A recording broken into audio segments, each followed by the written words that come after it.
Hold up ang inabot ng magkasintahang nagpapatila lang ng ulan sa Taytay, Rizal.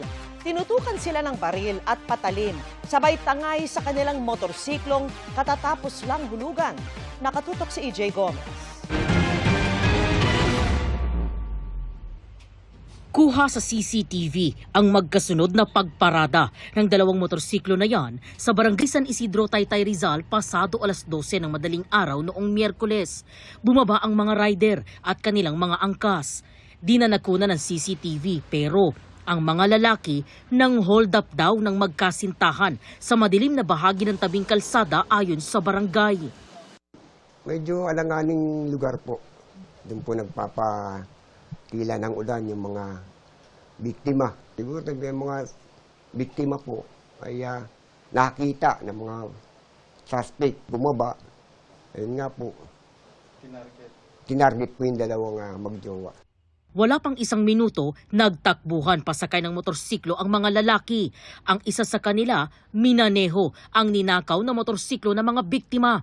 Ang isa naman, sinubukan pang tangayin ang helmet ng mga biktima. Tinutukan po ako ng baril. Binigay ko po agad yung cellphone ko.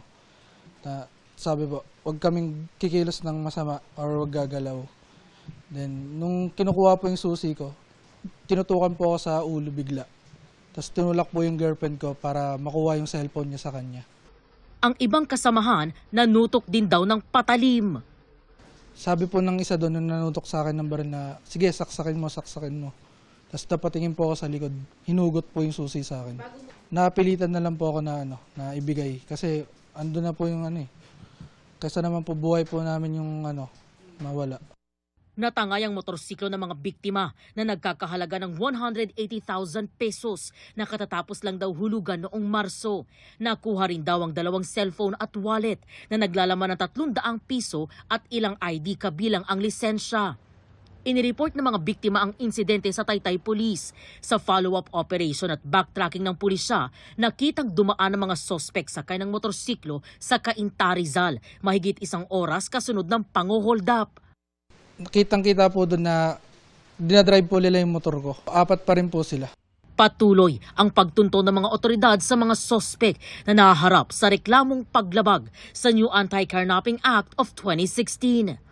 EJ Gomez, Nakatutok, 24 Oras.